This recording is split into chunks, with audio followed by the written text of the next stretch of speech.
All right, everyone. Welcome to Tiger Talk Thursday. I cannot believe it. We are at episode 27.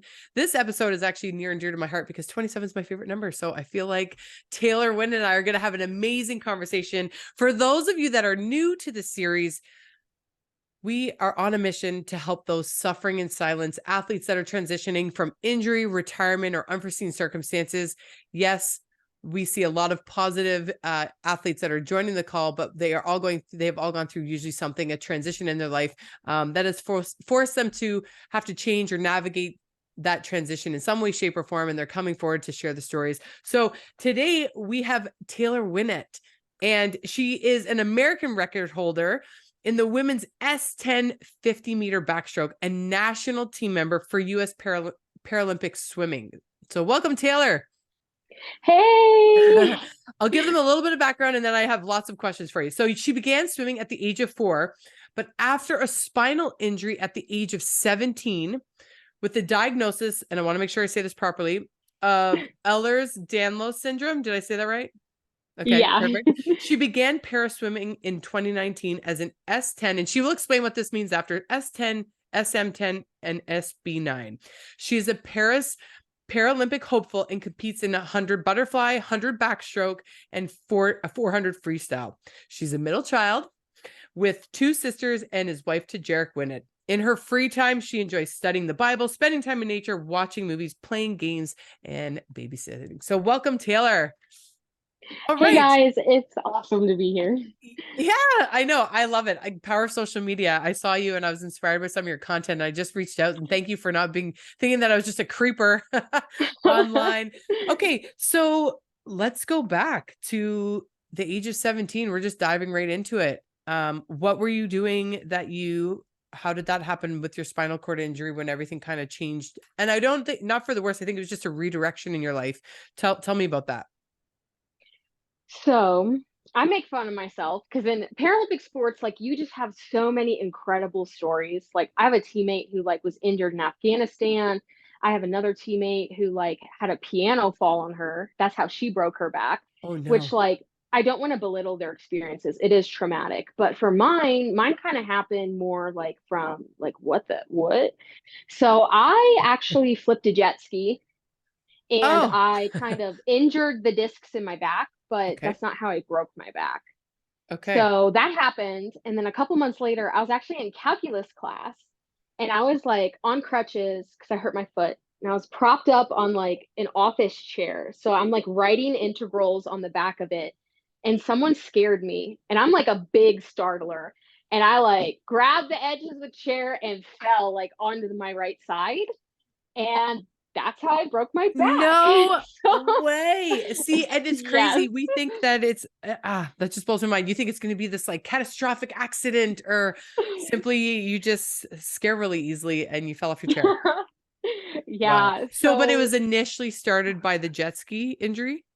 yeah, I damaged the discs in my back and I was already kind of working with a chiropractor, like physical therapy. I Yeah. was already having issues with that, Yeah. but kind of it was just a perfect storm. I fell and I fractured my L5 and now I have 2 herniated discs and I also have something called a tarlar cyst on one of my spinal root nerves. Okay. So there's a bunch of other junk too, but that's kind of my main 3 issues. But yeah, So so that where happened. no, go on, go on, go on. So that happened my senior year of, yeah, my senior year of high school in the fall. Okay. So I was just a mess. Like Yeah. I I dropped out of mean, school. oh I did no. online school. I didn't quit, but I was I lived on my parents' couch for almost a year and physical therapy, and it just was traumatizing. But we're good now. Yeah, well, I mean, you can tell usually when people can speak to it with humor, they've healed through it and they've navigated that. That was at 17. How old are you now? I'm 24. 24. Okay, so you've had a couple years of having to deal with this. So the year on your parents' couch, what was that mindset like for you? Because I know there are some athletes that are going to watch this. They're in the thick of just being injured. Their life has changed completely. They, what are you feeling? Are you feeling sorry for yourself? Are you feeling lost, confused, or I mean, you seem like you've got a great personality. You're bubbly, you're high energy. You've got a beautiful energy about you, but that doesn't always, we all go through suffering in life, right? So can you just kind of share with us, as best you can, what that year was like for you, so that someone who is watching that's going through it now, can feel like they're not alone? Yeah, so I usually just like to throw out there just kind of like a trigger warning just for mental health in general. But about 7 months after I broke my back, I actually tried to kill myself. And I didn't tell my family. And I wish I got help. I wish I told people, but I just had a morning in my room or afternoon, I don't remember, and I stopped myself. But I just was lost. Like I at the time I had a Reddit account and I actually have this message saved. I posted to a chronic pain forum and I said, "Hey, like I'm 17. I use a cane to walk. I have a back brace. Like I walk like a turtle." I said, "I wanted to be a doctor, but I can't even function. Nobody's going to want to love me or marry me because I'm disabled." And like, I just thought that my life was over. And it was probably the hardest year of my life because the pain was horrendous and my doctors were not optimistic. Like I was an athlete my whole life and my pain management doctor told me like, "Hey, like you're never going to be able to swim again. Like I used to do triathlons, like you won't be able to do that." So I just got really desperate and really like, what is the point of life? Like if I'm just going to be in pain the rest of my life, I'm ugly, like no one's gonna love me and I can't do the job I've always wanted to do. So like I might as well just die. And like looking back on it, I just wish like I got help sooner. And I wish that like I wasn't scared to tell people about my mental health.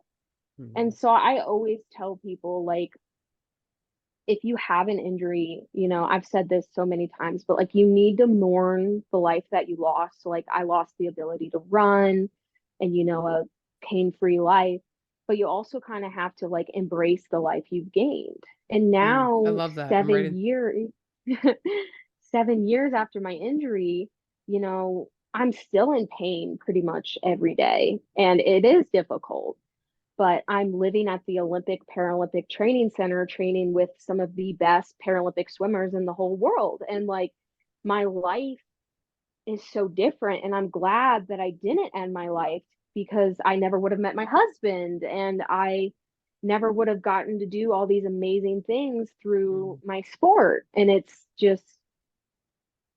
feels like a lifetime ago that Yeah. happened. What now? One, thank you so much for being open and honest, because I know there are many people that are suffering in silence with those type of thoughts that go through their minds. What stopped you from going through with it? Or had you tried and just had been unsuccessful? Or what was the phrase? What was the inciting incident that just, it was like, Taylor, not today. We are not doing this today. And then that kind of redirected you. Do you mind sharing what that was for you? Yeah, yeah. So I didn't write a note or anything. I kind of just went to the store and bought a certain kind of pill and I kind of had them all in my hand and I put some in my mouth if I'm remembering correctly, and then I thought, what if my younger sister finds me? Because my younger sister lived with my parents and then I really was attached to my family dog and I'm like, what if I leave my dog? Hmm. And I thought the trauma of my sister finding me, I didn't want to put that on her. And then like I look back and cringe. I hope I didn't kill an animal, but I like just went outside and like took the sleeping pills and like just threw them like into the woods. And so I'm sorry to nature. Like I hope some like squirrel didn't eat them. But yeah, no, I just thought of her. And I really wasn't thinking like, oh, well, maybe my life will get better. I was kind of just like the guilt of like, what if she finds me? Yeah. And so I secretly started going to group therapy. I lived in Maryland at the time, and there was a place called the DBSA, so Depression Bipolar Support Alliance, and they like met in a church.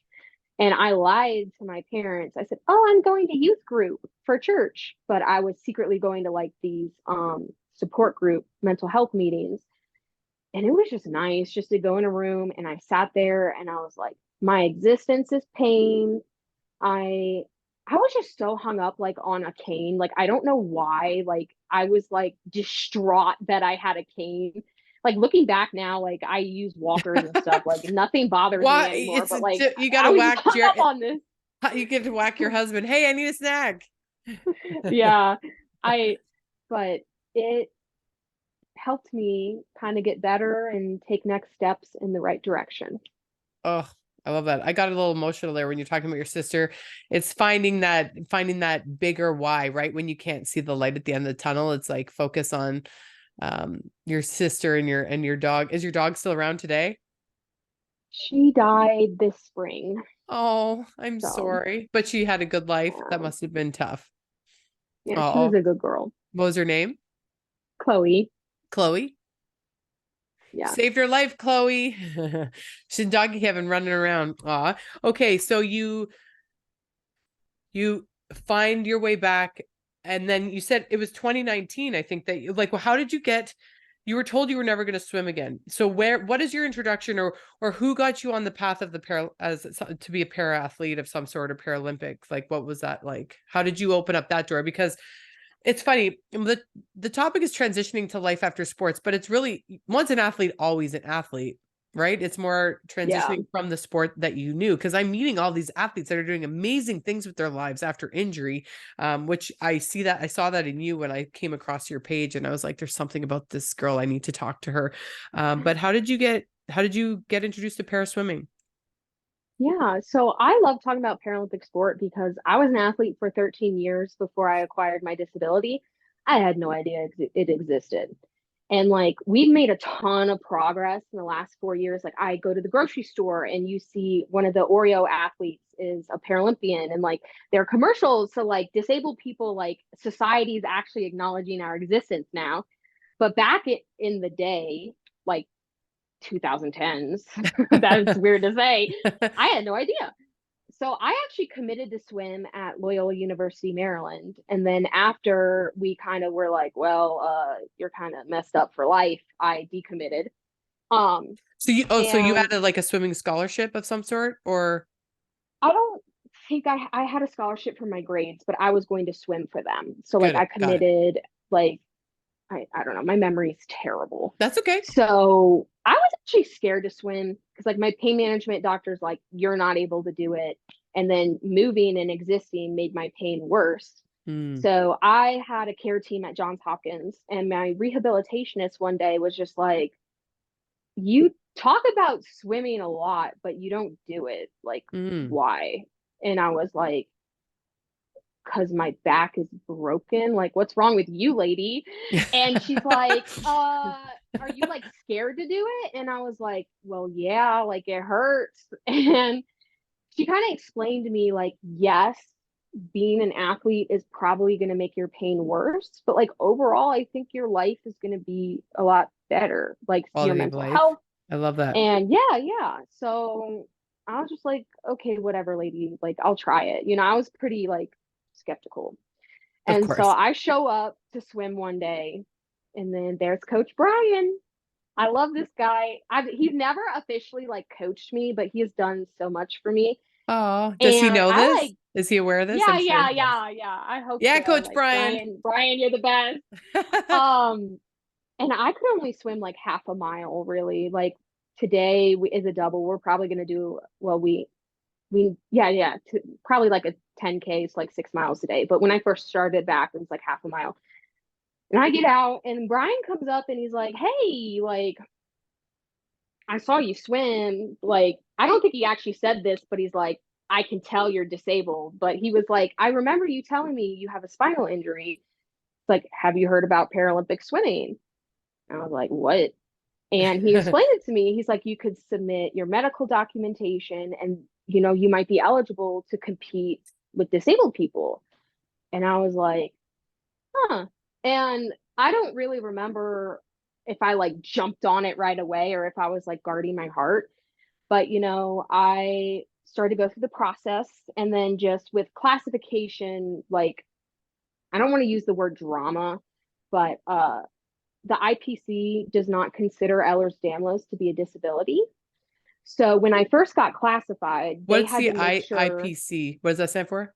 the International Paralympic Committee. So Okay, like those are got it. the big dogs who like say like this impairment's allowed, this is not, like they make rules and stuff. Yep, Um, so they first classified me, and my pain really wasn't very well managed. They had to do like testing, muscle testing, range of motion testing, and I was visibly in pain. So they told me, like, we want to wait for you to have, you know, longer in your recovery, your pain's better managed, because part of Paralympic sports, they have to make sure it's safe. So, got like, it. if you have really bad pain that could interfere, like you could get injured working out, like at a Good. meet, like Yeah. they don't really want that. So They're not I, trying to make your life harder by doing sport, yeah, right? They're not trying to yeah, injure you further. Is that what you're saying? yeah. Okay. So it took about another year. I did some more injections in my spine, more physical therapy, and then they classified me. Okay. So I am an S10, SM10, SB9. And basically what that means in Paralympic swimming, there's like 14 different numbers. So 1 to 14. Okay. So if you have a physical disability, you're from 1 to 10. So 1 is like very severe disabilities, Got and it. a 10 is minor. So I'm a 10. Okay. And if you are blind, between 11 and 13 is blindness. So 11 is like you're pretty much completely blind, no eyes, you wear black goggles. 12 is like some light perception, you might be able to see a little bit. And then 13 is usually like legal blindness. Okay. And then 14s are intellectual disabilities.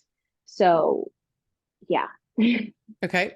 Cool. Yeah, very interesting. This is all neat stuff. This world is newer to me. So I love learning about it. And does Brian work for, does he coach in the Paralympics, or how did you? Yeah, so he has in the past.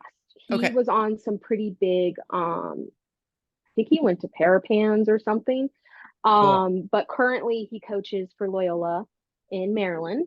Okay. And he was just in somewhere in Asia for the college collegiate games, or I don't know what this is, but That's it's okay. like It's just really a cool. I world mean, championships for college people. So I forget the exact name, but I've seen it all over like his Instagram. Like they had the opening ceremonies, and I think their relay got fifth or something. So yeah. it's cool. I just think of people that, they're like walking earth angels, and, where would your life be if Brian had made that comment that day? I I love that stuff. know, So that's yeah. pretty powerful. Okay. So you're going through the whole transition. Talk to me about mourning the life you had. I love that you said that. And I think that's such a key part, you know, in any time in our life when we go through change or transition. A lot of us want to jump right into the healed part, and it's like you can't skip it. You can't jump over it. You can't duck it. You got to go through it. I went through breast cancer, and that's when I really got into journaling and meditation. And it was the first time in my life that I couldn't muscle my way through. I was able to just, like, if I had something going on in my life, I just set a new goal. I'm going to do a marathon. I'm going to do a sprint triathlon. Okay, fine. This is not going on. I just had something new to give me a lot of external validation, and it really carried me through until I couldn't anymore.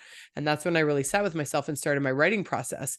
So what was that like for you when you were mourning the life you lost? What process would that be? The going to your the sessions for you? Do you do anything like that, like meditation or journaling, or what do you do behind closed doors to really make sure that that part of you is healed? Yeah, so like I'm really open about it. I think kind of having trauma for some people can be like a lifelong thing. Yep. And I think I was not like horrifically traumatized as a child, but I did have some major life events that I still do struggle with. So I actually started therapy again like 2 months ago.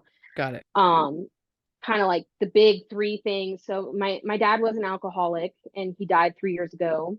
And my Oh, parents got sorry. divorced when I was in middle school, and then they got back together. So like that was a mess. And then just with acquiring my disability, I've kind of been advised not to have biological children, and like I've always wanted to adopt. But still there's a part to that where like a year or two ago, like I would get upset, like when I saw pregnant people, like Yeah. just pregnant women would like trigger me. Like sometimes, like I said this a couple months ago, I get upset seeing healthy people being healthy and happy sometimes, which like, I am working on. Like I think jealousy is not productive in my life, but that's just something I've had to work through. And then just my husband is in the military, and like with his job, we do travel a lot. And, there are some like things that go on with that is stressful. But I think the biggest thing like I struggled with after my injury was pain. And I still struggle with that now. And it's kind of going to be like a lifelong thing, according to my doctors, unless like something magical happens. Yeah. But like when I first broke my back, I had these crazy dreams. Like with my depression, I'd sleep a lot and then I'd get insomnia because I was in too much pain. But I had dreams like people would like kick me down the stairs at school, like in the back. And like Wow. I would get in car wrecks and like telephone poles would fall where my sciatica was. And it just like I had crazy dreams. But kind of just with like the morning things you lose is I like to kind of try to then focus on what I can do. So like I can't run anymore. And apparently I can't skydive. I wanted to go skydiving over the Grand Canyon with my husband and my surgeon told me no. Where there's a will, So there's a way. Yeah. I rode a four-wheeler instead, which like I didn't even ask my doctor. I was like, okay, I can't skydive. I'll just do this instead and then just like pray I'll be fine. But sorry. Well, But I love your mindset. It's funny, you're not another athlete that I work with when I do like mindset and resiliency coaching. It's funny, a little focus from him. He's like, my whole life I've been told what I can't do, and I have to really focus on what I can do. And it's interesting that you just said that. So it's kind of like the common thread that I'm seeing. And obviously, I mean, I haven't suffered any injury like you guys have. And I get told all the time what I shouldn't be doing. It's almost human nature. It's too bad that people, we do that to other people, but it's such a part of being human, right? We're always told the world will always tell you what you shouldn't do, who you should be. And if we listen to all the naysayers, imagine what our lives would be like. So I love your zest for life. Now you meet your husband. Did you meet him once you got into the paraswimming, or was this after? I mean, he's in military, or how did you guys cross? so he gets so frustrated when I say this, but I joke that like Mark Zuckerberg hooked us up, and he's like, when you say that, that sounds so like My weird. husband and I met on Facebook. We joked about inviting Mark Zuckerberg to the wedding. So is that how So you met? COVID, kind of. So like COVID happened, shut down my college, and I had a dude I dated for like a year, and he broke up with me like 2 or 3 months before. So I moved from Maryland to Indiana, and like whatever. So I'm like sitting at my parents' kitchen table, like on Facebook, and there's this ad for like this new Christian dating app. And I was like, first off, I was worried. I'm like, is it too soon? Like 3 months out of a relationship. Like, I don't want people to say things about me. Right. I was intrigued by it. So I was Mhm. like, So I downloaded it, and I like to be pretty upfront, like I am disabled because like I don't want to go out with someone and they have an issue with that. Yeah. So like I put on there like I'm a Paralympic swimmer, like whatever. And so I met my husband like on the second day, and like I did not have the guts to message men first.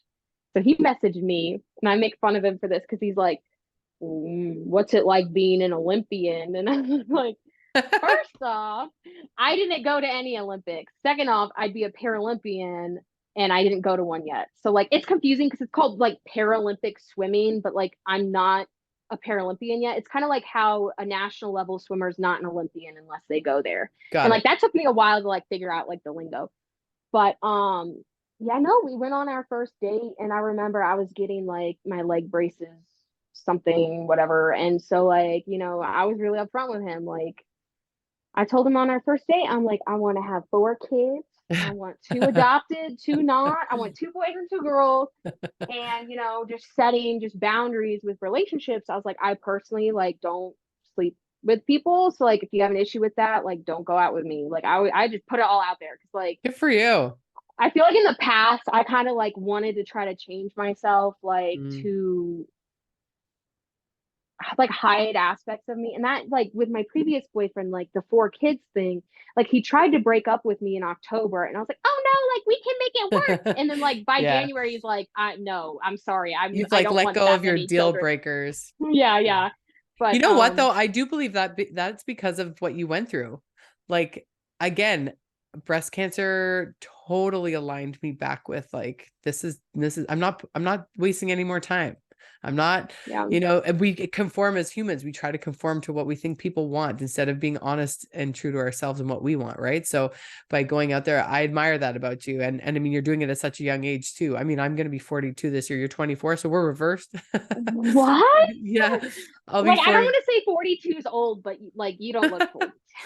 Well, thank you. But yeah, so to have that awareness and wisdom with your age, I just speaks volumes about your growth and that connection to your higher self and the ability to navigate the storms that you have and to come out on the other side. And that's to me what I believe is the beautiful thing about trauma. And when we are willing to go the distance to like you're getting into swimming like you are and being brutally honest and finding a relationship, finding love again. I mean, your parents, I'm sorry that you lost your father. Um, what's the relationship like now with your mom? I mean, after going through that where you were sleeping on their couch and you were in that negative headspace, how I couldn't even imagine how your parents felt when you were going through all that. Honestly, like I think my dad dying helped us kind of realize like what's important. And I don't want to like belittle my husband, but when I see him with his family relationships and some of them could be better, I'm like, are you going to regret this if Mm. they die? Because like with my dad, when my dad died, we had a really like roller coaster relationship. Cause like you're growing up and you're like, you don't really realize, hey, my dad's different. And then like when I was 8, I had one of my teammates tell me like, oh, I thought you didn't have a dad. Like I thought he died because like he never shows up to swim meets. So I was just Oh, like, who says what? that? Like, well, we were 8, Yeah. but like, Oh yeah, yeah. exactly. So I didn't realize like, hey, like dad, like my dad worked super hard. So like I do not take that away from him. Like he was a hard worker. My family started out in a trailer and we were able to afford a jet ski for me to eventually break part of my back after. So Yeah. like, yeah, Yeah. but like Yeah. it made me realize like, yes, you're gonna have people in your life, whether friends, family, who like do things that you don't like, but like is this worth regretting not having a better relationship after they die? So like Also, we're my all human. mom, We all make yeah, mistakes. We all like, yeah, I know sometimes when I wish I would have wanted a little bit more grace from some actions I take. No one's perfect. It's easy to act like we're on our high horse and we do things better, but everybody comes at their own time and you can't rush their growth, right? yeah. Um, Interesting. Sorry, you were saying you were going on there. Yeah, so like we're definitely like me and my sisters and my mom are closer. Like I call my mom almost every day. And like my sister had a baby a couple weeks ago. So like we send each Oh, other pictures a lot. And like my mom's definitely made like a big turn in like my Paralympic career like in the last year. Cause like when I first was injured, like I needed help, but like I kind of navigated like my stuff by myself. So like okay. I would go to appointments, like my parents were working. I had friends take me to appointments if I needed it. Okay. So like my mom told me like 2 years ago, she's like, yeah, like she didn't really want to tell her, she's a swim coach. So like she didn't really want to tell her coworkers like my daughter does Paralympic swimming. And like it kind of rubbed me the wrong way. I'm like, Yeah, why are I you like bet. embarrassed?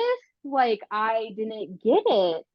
And she sometimes was like, yeah, but like she also doesn't like people knowing her business. So like I Mm, get it. Like, but just in the last like year, I've come and swim with her team sometimes when I visit. And like the last time I visited my mom and she was teaching like 10 and unders. And she's like, this is my daughter Taylor. And like, she does Mhm. Paralympic swimming and she broke her back. And so she Wow. does paraswimming now. So like, she's made like a bit, and she wants to try to go to trials next year. So like, she's definitely gotten more like comfortable with it. And like, I don't really blame her for it, because like it is, excuse me, it is difficult. Like when I think like if I had a child who had a life altering injury, to like accept like they're going to be hurt the rest of their life, like I think that would be difficult as a parent to kind of navigate. So like I don't I really have issues with it. My parents, But I'm a public speaker, and I work obviously, but then I do public speaking and I work on the side, and my parents were mortified when I started sharing. Like, I've been through divorce, I've been through bankruptcy, and I've been through breast cancer, and they're like, why are you telling everyone your stuff? I think it's like you said, a little bit of the older generations, they're private. They're not all about throwing everything out like social media. They don't want everyone to know your stuff, until they kind of understood, like, I really think Janine's just really trying to help people, get through adversity. And once they kind of understood the angle that I was coming from, they're much more open, I believe so, as to what it is that I do. But I think that's just common. At first, for a second, when you said that, I was like, oh, that's pretty shitty. But then I thought about my parents, and I'm like, they were mortified with half the stuff that I share. And just, again, my goal is to help people suffering in silence, and want people to know you're not alone. So I can see the parental perspective and the growth. And that's, again, it's for people watching, if they have gone through injury, or if someone in their family is not accepting of any part of what you do, that's not on you. It's usually on their own personal growth, right? And their ability to just make sense of what change is happening, because even though your life has changed dramatically, it changes their life as well, right? And sometimes, because they're not going through it, they're not having the same speed of healing or awareness that you are, because you're having to navigate those big emotions, whereas they're kind of just plunged into it as well, right? But they're not going through all the like physical things that you're feeling as well. So I find that really interesting. I'm so appreciative of your openness, Taylor. I feel like this episode is going to be a really popular one, and of course it's number 27. So I'm so grateful. So where are you now as we wrap things up in terms of what's next for you? Obviously, I know you've got your goals in Paris swimming, but for you, in terms of, if there is someone watching who is going through an injury of some sort, what would be your top 3 pieces of advice? I mean, you've given some amazing advice throughout this entire interview, but someone struggling with depression, someone struggling with suicide, someone struggling with accepting, this new redirection, what would be those pieces of advice that you really want to make sure that they do not leave this call without understanding? yeah, I would say one that like really I've been working on, like personality wise, I want people to like me. I always ask other people, like, do you think I should do this or say Mm, this? Or what if I do? Like, it's hard for me to make my own decisions. But like, sometimes you have to be your own advocate.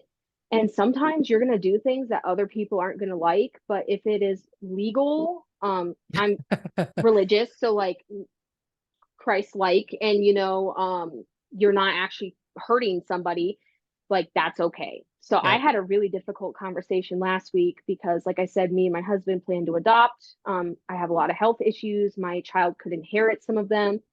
And I had a really close family friend be like, you just really need to think about it. Cause like your husband's probably going to want his own kids in a year or two. Like he's getting older, which my husband's like 25. But like that really hurt me, like Yeah. you don't know what it's like to have my conditions. And like I've talked to multiple doctors.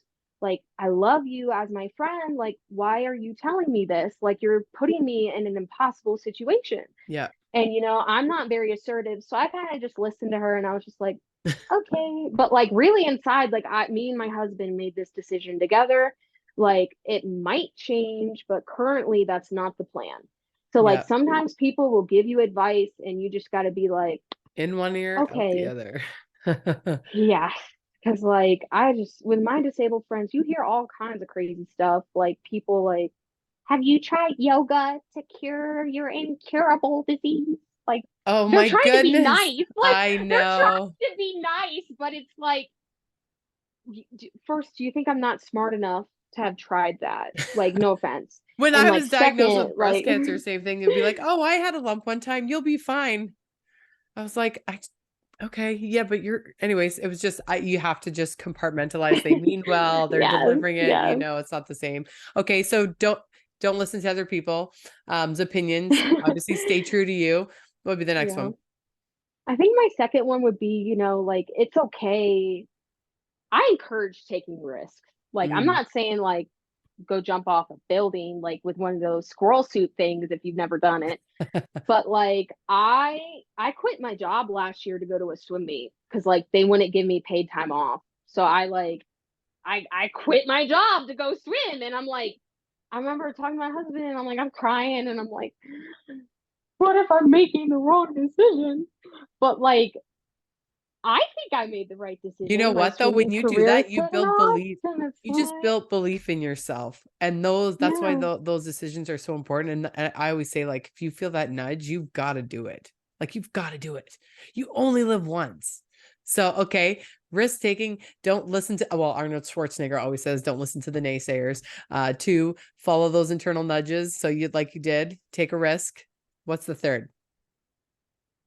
I think, and this is kind of similar to the first one, but just if you have a disability or chronic illness and like something feels off, like I'm sorry, but not every doctor is a good doctor.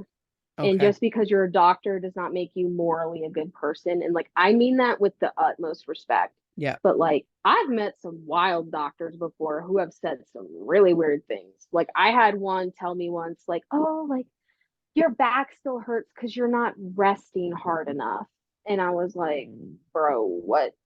And like I was Oh, talking to my friend about this morning, like I had a doctor tell me last year talking about having children. I met with a neurosurgeon and she was very much for us not having children, which is fine. I don't care. But she ends the appointment and she's like, "Can I hug you?" And I'm like, "Sure, why not? I'm a touchy-feely person." And she goes, it's a shame that you're not gonna have like kids because your red hair is so pretty and your green eyes are so pretty. Like, I bet your adopted kids will be cute too." And I was just like, why would you tell somebody that? Like, it's okay. So so that's like like, a compliment. That's like not a compliment. Or if it's like a yeah, backhand, like, oh, thanks, but you're never gonna have people. yeah. I don't And like, know. I perforated my stomach a couple years ago, and like having your stomach burst is pretty painful. And so they brought me to the ER and I'm like throwing up blood. I'm like rolling around and they like just didn't really triage me at first. Like they just put me next to this other old guy. Like we're both in gurneys from the ambulances. And so I'm like, I'm dying. And they're just like, we'll just wait for the CT. And then they did the CT and they're like, oh yeah, you're actually dying. So then they started like giving me like legit pain medicine and like they put me in a room. So like sometimes your body, like your body, and like if you meet a doctor who kind of like downplays it or they're like, you're fine, like go see another one. And I Yes. know Listen healthcare is to a your whole intuition. other like debate, but like I just doctors are people, they make mistakes. And I do think a lot of them truly are nice and they have your best motives at heart. But like, I have met some doctors where it's like, they came in and talked to me for like 5 minutes and they didn't ask me any questions. They didn't examine me. And it's like, why did I even drive here? So advocate for yourself. All right. I love it. I love it. Don't listen to the naysayers, take risks and be an advocate for yourself. Get a second, third, fourth, fifth opinion, whatever it is that you need. Right? Would you say that? Yeah. Well, Taylor, you have been a breath of fresh air. I love your personality. I love your zest for life. I am so appreciative of your vulnerability and your honesty. That's some real talk. And those are the types of conversations that I want on this platform. I don't want just stuff that we can Google on the internet. So I appreciate for you just being this real, authentic, amazing human. And I'm excited to see where your swimming career takes you. Good luck. Thank you. Thank Good luck. you. To those of you watching again, episode 27 with Taylor Winnett. So excited to have you as part of the series and part of this lineup of amazing athletes. And stay tuned for who's coming up next week. Have a great day, guys.